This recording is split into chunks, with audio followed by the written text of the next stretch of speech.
আমরা অমরনাথ টেক্সটির মানে যেটা ক্লাস 11 সেমিস্টার 1 এ তোমাদের সিলেবাসে দেওয়া আছে, Amarnath written by sister Nivedita, সেই অমরনাথ থেকে অলরেডি আমরা হাফ অফ দ্য টেক্সট, একেবারে অর্ধেকটা টেক্সট আলোচনা করেছি। আজকে এই ক্লাসটাতে আমরা আলোচনা করব বাকি অংশটা, অর্থাৎ স্বামী বিবেকানন্দের যে জার্নি টু অমরনাথ, যেটা আমরা পেহেলগাম পর্যন্ত, পেহেলগাম থেকে তারা বেরিয়ে যাচ্ছেন এই পর্যন্ত আমরা পড়েছি। আজকে বাকি অংশটা পড়ব। সো যারা প্রথম অংশটা এখনো পড়নি তারা এই ক্লাসটা থেকে কিছু বুঝতে পারবে না, তাই তোমাদেরকে বলবো যে তোমরা প্রথম ক্লাসটা আগে করো। ডেসক্রিপশন বক্সের লিংক আছে, ওখান থেকে তোমরা প্রথম ক্লাসের ভিডিও পেয়ে যাবে, ক্লাসটা পেয়ে যাবে। ওই ক্লাসটা প্রথমে বুঝে নাও, তারপর এই ক্লাসটাতে এসো এবং কমপ্লিট অমরনাথ টেক্সটার যে অ্যানালিসিস সেটা কমপ্লিট করো এবং ক্লাস 11 এর প্রিপারেশনটা কন্টিনিউ করো। So welcome to English Edition channel. Today's class is on the rest of the autobiographical essay Amarnath by Sister Nivedita.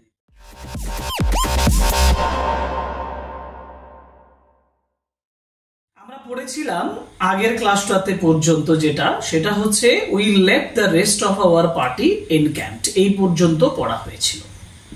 আজ শুরুটা করছি যেখান থেকে, দেখো, through scenes of indescribable beauty. Indescribable মানে হচ্ছে বর্ণনা করা যায় না এমন, অবর্ণনীয়। এই যে সিনস গুলো, যে দৃশ্যগুলো তারা দেখছিলেন, সেই দৃশ্যগুলো এত সুন্দর ছিল, যেটা মনে হয়েছে সিস্টার নিবেদিতার কাছে এটা ইনডেসক্রাইবেবল বিউটি ছিল, অবর্ণনীয় সৌন্দর্য ছিল। 3000 of us, আমাদের 3000 জন ascended the valley, আমরা সেই উপত্যকা দিয়ে, ভ্যালি দিয়ে আমরা ascend করেছিলাম, এগিয়ে গিয়েছিলাম। that opened before us as we went, যেটা খোলা পুরো আমাদের কাছে সম্পূর্ণ ওপেন অবস্থায় ছিল যখন আমরা এগিয়ে গিয়েছিলাম। The first day, প্রথম দিন, we camped in the pine wood, আমরা পাইন উডের মানে পাইনের জঙ্গলে ক্যাম্প করেছিলাম। The next, পরের দিন, we had passed the snow line, আমরা স্নো লাইন ক্রস করেছিলাম, মানে যেখানে বরফ জমেছিল সেই স্নো লাইন, সেটা ক্রস করে যাচ্ছি, যেখান থেকে বরফ শুরু হচ্ছে সেই স্নো লাইন ক্রস করছি। and pitched our tents beside a frozen river. Frozen river মানে হচ্ছে জমে যাওয়া নদী, অর্থাৎ এই যে বললাম স্নো লাইন ক্রস করার পরে নদীটা জমে যাচ্ছে, মানে কি সেখানে বরফ পাওয়া যাচ্ছে। সেই জমে যাওয়া নদীর পাশে আমাদের যে টেন্ট, আমাদের যে তাঁবু, সেটা খাটিয়েছিলাম। দ্যাট নাইট, ওই রাত্রিতে, the great camp fire was made of juniper, juniper গাছের ডাল দিয়ে আমরা দারুণ ক্যাম্প ফায়ার, বিশাল ক্যাম্প ফায়ার জ্বালিয়েছিলাম। and the next evening, পরের দিন সন্ধ্যেবেলায়, at still greater heights, আরো উচ্চতায়, আরো উপরের উচ্চতায়, the servants had to wander many miles, চাকরদেরকে অনেক মাইল হাঁটতে হয়েছিল, ওয়ান্ডার করতে হয়েছিল, ঘুরতে হয়েছিল, in search of the scanty fuel. scanty মানে that is not easily available, যেটা সহজে অ্যাভেলেবল নয়, সেই স্ক্যান্টি যেটা কম পাওয়া যায়, এই ধরনের যে ফুয়েল, জ্বালানি, সেটা খোঁজ করার জন্য। At last, সবশেষে, regular pathway came to an end, নিয়মিত বা রেগুলার বা যেটা সচরাচর ব্যবহার হয়, এই ধরনের রাস্তাটা কিন্তু শেষ হয়েছিল। and we had to scramble up and down, উঁচু নিচু, তড়াই উতরাই, মানে চড়াই উতরাই, উঁচু নিচু, আঁকা বাঁকা, এরকম। এই যে বলছে along the goat paths, goat paths বলতে ছাগলের রাস্তা নয়, গোট পাথস বলতে বোঝায় আর রোড হুইচ ইজ উইন্ডি, যেটা হচ্ছে আঁকা বাঁকা, যেটা হচ্ছে উঁচু নিচু আঁকা বাঁকা পথ, সেটাকে গোট পাথস বলছে। সেই আঁকা বাঁকা পথ দিয়ে আমাদেরকে যেতে হয়েছিল on the face of the steep declivities. Steep মানে খাড়া, ডিক্লাইভিটিস মানে হচ্ছে উঁচু পার্বত্য অঞ্চল। সেই উঁচু মানে এক কথা, তারা তো একটা গিরিখাতের ভিতর দিয়ে যাচ্ছিল, তাই না? দুদিকে উঁচু পর্বত এবং মাঝখান দিয়ে রাস্তা চলে গেছে। টিল যতক্ষণ না পর্যন্ত we reach the boulder strewn gorge.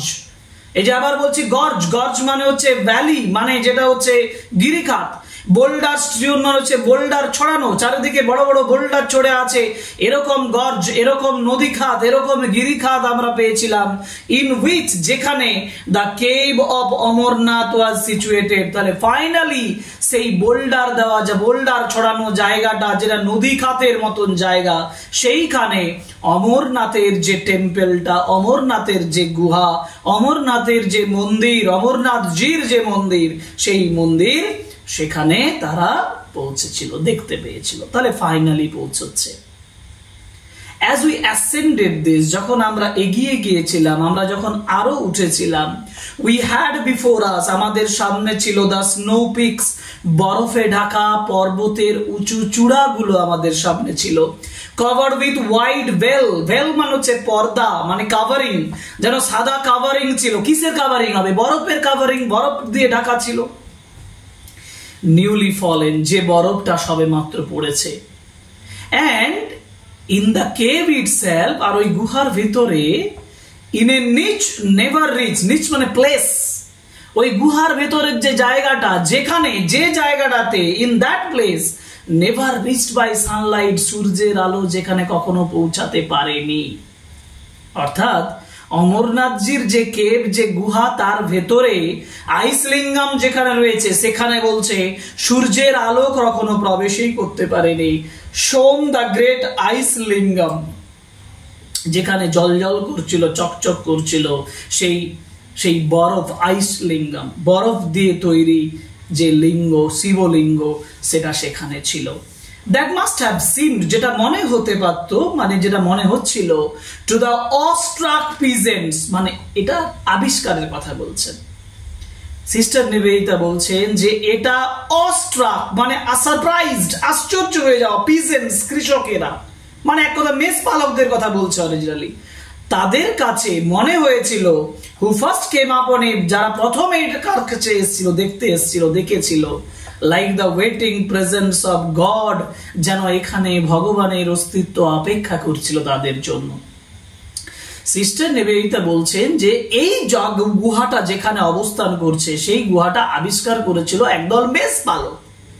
সেই মেষ পালকেরা যখন প্রথম এটাতে এইখানে এসছিল, তারা যথেষ্ট সারপ্রাইজ হয়েছিল, আশ্চর্য হয়েছিল, এবং তারা হয়তো মনে করেছিল যে ভগবান যেন তাদের জন্য অপেক্ষা করছিলেন। নেক্সট প্যারাগ্রাফ যাব। নেক্সট প্যারাগ্রাফে কি বলা হচ্ছে দেখো। The Swami had observed every rite of pilgrimage. Pilgrimage মানে তীর্থযাত্রা। তীর্থযাত্রার প্রত্যেকটা রাইট, প্রত্যেকটা রিচুয়াল, প্রত্যেকটা নিয়ম তিনি পালন করেছিলেন। as he came along, যেহেতু তিনি এখানে এসছেন এত দূর। He had told his beads, মানে মালা জপ করা। He had told his beads, মালা জপ করেছিলেন। kept fasts, fast মানে হচ্ছে উপবাস দেওয়া, উপবাস দিয়েছিলেন। and bathed in the ice cold waters of 5 streams in succession, পরপর 5টা নদীর জলধারায় ঠান্ডা জলে তিনি সেখানে স্নান করেছিলেন। ক্রসিং দ্য রিভার গ্র্যাভেলস, নদীর যে গ্র্যাভেলস, নুড়ি, কাকর, বালি ইত্যাদি ক্রস করে, নদী যে খাতটা সেটা ক্রস করে, অন আওয়ার সেকেন্ড ডে, আমাদের দ্বিতীয় দিনে তিনি এই সকল কাজগুলো করেছিলেন অমরনাথজির সঙ্গে দেখা করার জন্য। সেই গ্রেট আইসলিঙ্গম এর সঙ্গে পরিচিতি হওয়ার আগে, সেখানে যাওয়ার আগে এতগুলো কাজ তিনি করেছিলেন একটা তীর্থযাত্রায় যা যা করা উচিত। And now, এবং এখন, as he entered the cave, যখন তিনি এই গুহাতে প্রবেশ করেছিলেন, it seemed to him, এটা তার কাছে মনে হয়েছিল, as if he saw Shiva made visible before him, যখন তিনি প্রবেশ করলেন তার মনে হয়েছিল যেন শিব, যেন মহাদেব শিব তার জন্য অপেক্ষমান আছেন, মানে তার অপেক্ষায় আছেন, তার কাছে যেন দর্শন দিয়ে আছেন, ভিজিবল হয়ে আছেন। amidst the buzzing, swarming noise, buzzing মানে গুনগুন করা শব্দ, swarming noise মানে হচ্ছে এক ধরনের গুনগুন, মানে একত্রিত, স্রোতমূলক, মানে আরাধনামূলক এক ধরনের শব্দ। of the pilgrim crowd, সেই জনতা, সেই যারা তীর্থযাত্রী গেছেন তা সেই জনতা। and overhead flattering of the পিজিয়ন্স, আর মাথার উপরে ফ্লাটারিং অফ দ্য পিজিয়ন্স, পিজিয়ন্স মানে পায়রা, পায়রাগুলো কি করছিল, পথ করে উড়ছিল, তাদের ডানার শব্দ শোনা যাচ্ছিল। হি নেল্ড, সে হাঁটু গেড়ে বসেছিলেন, তিনি হাঁটু গেড়ে বসলেন। প্রস্ট্রেটেড 2 or 3 times, 2-3 বার তিনি সাষ্টাঙ্গে প্রণাম করেছিলেন। আননোটিসড, অদেখা অবস্থায়। দেখো এমন ভাবে তিনি প্রণাম করছেন, এখানে প্রস্ট্রেট করছেন এমন ভাবে যেন কেউ যেন তাকে দেখতে না পায়, কেউ তাকে দেখছে না, আননোটিসড অবস্থায় তিনি এটা করছেন। এন্ড দেন তারপর অ্যাফ্রেড, ভীত অবস্থায়, যে মানে ভয় পেয়েছিলেন যে লেস্ট ইমোশনস মাইট ওভারকাম হিম, আবেগ হয়তো তাকে ওভারকাম করে যাবে, আবেগ হয়তো তাকে ক্রস করে যাবে, তাকে ক্রস করে মানে তার সমস্ত কিছুকে ওভারওয়েলম করবে, উচ্ছ্বসিত করবে, এইটা ভয় পেয়ে হি রোজ এন্ড সাইলেন্টলি উইথড্রিউ, উঠেছিলেন এবং আস্তে আস্তে নীরবে চলে গিয়েছিলেন, উইথড্রিউ করেছিলেন, নিজেকে ওই জায়গা থেকে দূরে রেখেছিলেন। He said afterwards, তিনি পরবর্তীকালে বলেছিলেন that in these brief moments, যে এই ব্রিফ মানে অল্প সংক্ষিপ্ত সময়তে, he had received from Shiva, তিনি এইটুকু সময়ের মধ্যেই মহাদেব শিবের কাছ থেকে তিনি পেয়েছিলেন the gift of অমর। অমর মানে কি? চির অমর হয়ে যাওয়া, ইমর্টালিটি, অমরত্ব। তিনি বলছেন আমি যেন মহাদেব শিবের কাছ থেকে অমরত্ব লাভ করেছিলাম, not to die, না মারা যাওয়ার আশীর্বাদ লাভ করেছিলাম এর মধ্যেই। আনটিল, যতক্ষণ না পর্যন্ত হি হিমসেলফ হ্যাড উইলড ইট, যতক্ষণ না পর্যন্ত নিজে তিনি এটা চাইবেন। ইচ্ছা মৃত্যু, ইচ্ছা মৃত্যুর কথা বলছেন, অমরত্বের কথা বলছেন। তিনি বলছেন আমি এইটুকু সময়ের মধ্যেই যেন ভগবান শিবের কাছ থেকে অমরত্ব পেয়ে গেছিলাম। And in this way, এইভাবে possibly, সম্ভবত, was defeated or fulfilled that presentiment, ওই যে সেন্টিমেন্ট, প্রি সেন্টিমেন্ট মানে পূর্ব একটা ধারণা, ডিফিট হয়েছিল, হেরে গিয়েছিল, মানে তার মধ্যে একটা পূর্ব ধারণা ছিল যেটা তার নষ্ট হয়ে গিয়েছিল। কি পূর্ব ধারণা ছিল? প্রি সেন্টিমেন্ট ছিল, which had haunted him from childhood, যেটা শিশুবেলা থেকে তাকে হন্ট করে নিয়ে বেড়াতো, তাকে তাড়িত করে নিয়ে যেত, that he would meet with death, যে তিনি মৃত্যুর মুখোমুখি হবেন, he would meet with death, তিনি মৃত্যুর মুখোমুখি হবেন, in Shiva temple amongst the mountains, পর্বতের মাঝে, পর্বত সমূহের মাঝে কোন এক শিব টেম্পেলে, শিবের মন্দিরে তিনি মৃত্যুর মুখোমুখি হবেন। এটা তার প্রিসেন্টিমেন্ট ছিল, এই ধারণাটা তার ছিল, এবং এখান থেকে তার সেই ধারণাটা, তার যে ভয়ের সঙ্গে থাকা যে ধারণাটা, সেটা কি হয়ে গিয়েছিল? এখানে উবে গিয়েছিল, শেষ হয়ে গিয়েছিল। That was the achievement, that was the impact of the Amarnathji on Swami Vivekananda. পরের প্যারাগ্রাফ, পরের প্যারাগ্রাফে তিনি কি বলছেন? পরের প্যারাগ্রাফে তিনি বলছেন, সিস্টার নিবেদিতা বলছেন, আউটসাইড দ্য কেভ, গুহার বাইরে, দেয়ার ওয়াজ নো ব্রাহ্মণিক এক্সপ্লয়টেশন। ব্রাহ্মণিক মানে ব্রাহ্মণদের আধিপত্য, ব্রাহ্মণদের অত্যাচার, এক্সপ্লয়টেশন মানে অত্যাচার, টর্চার। ব্রাহ্মণদের কোনো টর্চার ছিল না, ব্রাহ্মণদের আধিপত্য ছিল না, তাদের প্রভাব ছিল না। অফ দ্য হেল্পলেস পিপল, অর্থাৎ অসহায় মানুষদের উপরে যে ব্রাহ্মণদের অত্যাচার, সেটা ছিল না এখানে। Amarnath is a remarkable for its simplicity, Amarnath সরলতার জন্য বিখ্যাত ছিল, অ্যান্ড ক্লোজনেস টু নেচার, প্রকৃতির কাছাকাছি থাকার জন্য ছিল।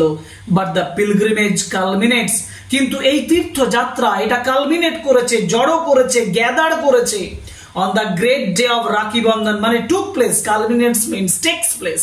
এই পিলগ্রিমেজটা সম্পন্ন হচ্ছে, এই পিলগ্রিমেজটা ঘটনাটা ঘটছে on the great day of Rakhi Bandhan, রাখি বন্ধনের দিনে এই পিলগ্রিমেজটা সম্পন্ন হচ্ছে, তীর্থযাত্রা সম্পন্ন হচ্ছে। And our wrists were tied, আমাদের হাতগুলো বাঁধা ছিল with the red and yellow threads of that sacrament, sacrament মানে পবিত্রতা, ওই পবিত্র হলুদ এবং লাল দড়ি দিয়ে বাঁধা ছিল। রাখি বন্ধনের উৎসব, তাই না? হলুদ, লাল ইত্যাদি দড়ি আমাদের হাতে বাঁধা ছিল। আফটারওয়ার্ডস, তারপর উই রেস্টেড, আমরা রেস্ট নিয়েছিলাম, আমরা বিশ্রাম নিয়েছিলাম। অ্যান্ড হ্যাড এ মিল, আমরা মিল গ্রহণ করেছিলাম। অন সাম হাই বোল্ডার্স, উঁচু বড় বড় বোল্ডারের উপরে। বিসাইড দ্য স্ট্রিম, জলধারার পাশে, নদীর পাশে। Before returning to our tents, আমাদের তাঁবুগুলোতে ফেরার আগে, আমাদের তাঁবুতে ফেরার আগে আমরা সবাই ওই বোল্ডারের উপরে বসে আমরা আমাদের মিল গ্রহণ করেছিলাম, খাবার গ্রহণ করেছিলাম। দ্য স্বামী। পরের প্যারাগ্রাফ যেটা শুরু হচ্ছে, যেখানে বলা হয়েছে the Swami was full of the place, মানে he had the great impact of the place. তিনি যেন এই জায়গাতে নিজেকে পরিপূর্ণ অনুভব করছেন, অর্থাৎ জায়গাটি তার উপরে দারুণ প্রভাব ফেলেছিল, এটা বোঝাচ্ছে। The Swami was full of the place means the Swami was greatly influenced by this place. He felt, তিনি অনুভব করেছিলেন that he had never been to anything so beautiful, তিনি এত সুন্দর কোনোদিন আসেননি। He had never been to anything, তিনি কখনো এরকম সুন্দর পরিবেশে কখনো থাকেননি। He sat long silent, দীর্ঘ নীরবতার মাঝে তিনি বসেছিলেন। Then he said dreamily মানে একদম স্বপ্নের মতন করে তিনি বলেছিলেন, I can well imagine, আমি দারুণ কল্পনা করতে পারি, how this cave was first discovered, কিভাবে এই গুহাটা প্রথম আবিষ্কার হয়েছিল। তিনি আবিষ্কারের দিকে চলে যাচ্ছেন। তিনি বলছেন, আমি বলতে পারি, আমি ভাবতে পারি, আমি কল্পনা করতে পারি, I can imagine, আমি কল্পনা করতে পারি কিভাবে this cave was first discovered, এই গুহাটা কিভাবে প্রথম আবিষ্কার হয়েছিল। A party of shepherds মানে মেষপালকদের একটা দল, on summer day, গ্রীষ্মের দিনে, must have lost their flocks, তারা নিশ্চয়ই তাদের যে ফ্লক্স, তাদের যে মেষ দল, মানে তাদের যে পশুদের দলটা, and wandered in, তারা হারিয়ে ফেলেছিল, and wandered, এবং ঘুরতে ফিরতে এখানে এসেছিলেন, in search of them, ওই যে পশুদের খুঁজে তারা এখানে এসেছিলেন।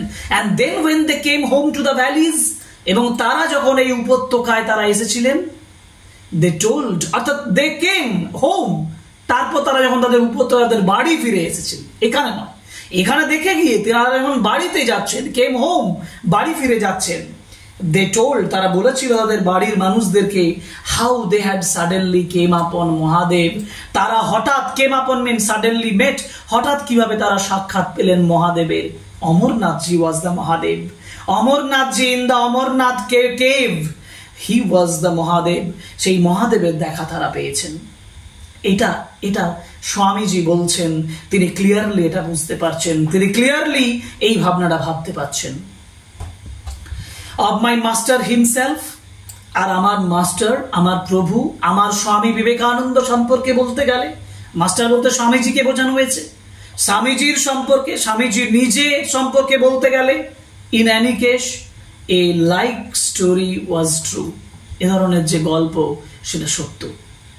The purity and the whiteness, purity মানে শুদ্ধতা, whiteness মানে শুভ্রতা, এই শুদ্ধতা এবং শুভ্রতা of the ice pillar, ওই যে আইস লিঙ্গম, যে বরফের তৈরি হয়ে থাকা যে শিবলিঙ্গ, সেই ice pillar had startled and enwrapped him, startled মানে চমকে দেওয়া, enwrapped মানে তাকে কভার করা, তাকে সারপ্রাইজড করা, তাকে মুড়ে রাখা, তাকে প্রভাবিত করা, influenced, সেটাকে enwrapped বলেছে, startle চমকে দিয়েছিল, তাকে এনর্যাপ্ট করেছিল, তাকে প্রভাবিত করেছিল।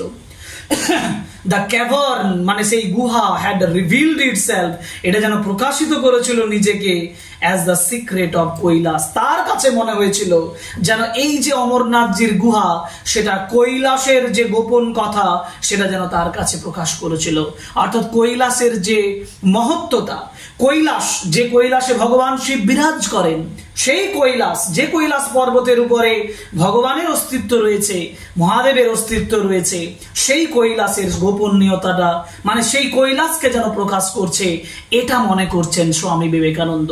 তিনি বলছেন যে এই গুহাটা যেখানে অমরনাথজি রয়েছেন, সেটা যেন কৈলাসের মহিমা প্রকাশ করছে। and for the rest of his life, এবং তার সারা জীবনের বাকি অংশটা, he cherished the memory, cherished মানে হচ্ছে nurtured, তিনি প্রতিপালিত করেছিলেন। কি প্রতিপালিত করেছিলেন? এই মেমোরিটা, এই যে স্মরণীয় ঘটনাটা, এই যে মনে রাখাটা, কোন memory? of how he had entered a mountain cave, তিনি কিভাবে একটা পর্বতের গুহাতে প্রবেশ করেছিলেন, and come face to face there with the Lord himself, দেখো লর্ডের এল ক্যাপিটাল, himself এর এইচ ক্যাপিটাল, মানে বোম বলে মহাদেবকে বোঝানো হয়েছে। অর্থাৎ সেই মহাদেবের মুখোমুখি তিনি হয়েছিলেন, এটাই সারা জীবন তিনি মনে করেছিলেন, প্রতিপালিত করেছিলেন তার হৃদয়ের মধ্যে। Swami Vivekananda was greatly influenced by the appearance of Amarnathji, এবং তিনি মনে করছেন যে অমরনাথজির এই ভিজিটের পরে তিনি মনে করছেন যে ফেস টু ফেস তিনি যেন গড, তিনি যেন লর্ড, তিনি যেন সেই মহান ভগবানের মুখোমুখি হয়েছিলেন। So that was the great impact of Amarnath journey on Swami Vivekananda, and that was beautifully expressed by Sister Nivedita. এইভাবে সিস্টার নিবেদিতা স্বামী বিবেকানন্দের যে অমরনাথ টেম্পল, সেই অমরনাথ টেম্পলের জার্নির বিষয়টাতে এত সুন্দরভাবে কিভাবে স্পিরিচুয়ালি সেই অমরনাথজি টেম্পলের যে ভিজিট করাটা স্বামী বিবেকানন্দের উপর প্রভাব ফেলেছিল, that was expressed, that has been expressed in this particular autobiographical এসে। সুতরাং এই হচ্ছে অমরনাথ সম্পূর্ণ টেক্সটটা, যেটা ক্লাস 11 এর সেমিস্টার 1 এর জন্য খুবই ইম্পর্টেন্ট। এখান থেকে আমরা এরপরে এমসিকিউ করব, তোমরা ওয়েট করো এমসিকিউ ক্লাসের জন্য। আর যেটা বললাম, দুটো ক্লাসে আমরা সম্পূর্ণ অ্যানালিসিসটা করলাম, লাইন বাই লাইন বোঝালাম। আশা করি তোমরা বুঝতে পেরেছো, আশা করি ছবির মতন করে তোমাদের সম্পূর্ণটা মনে হচ্ছে। যদি ভালো লেগে থাকে সত্যি, তাহলে কমেন্ট করো, লাইক করো, শেয়ার করো আমাদের ভিডিও, আর অতি অবশ্যই সাবস্ক্রাইব করো আমাদের channel, because your support is the key element of our channel, our videos, our efforts. Okay, thank you very much for today. Goodbye.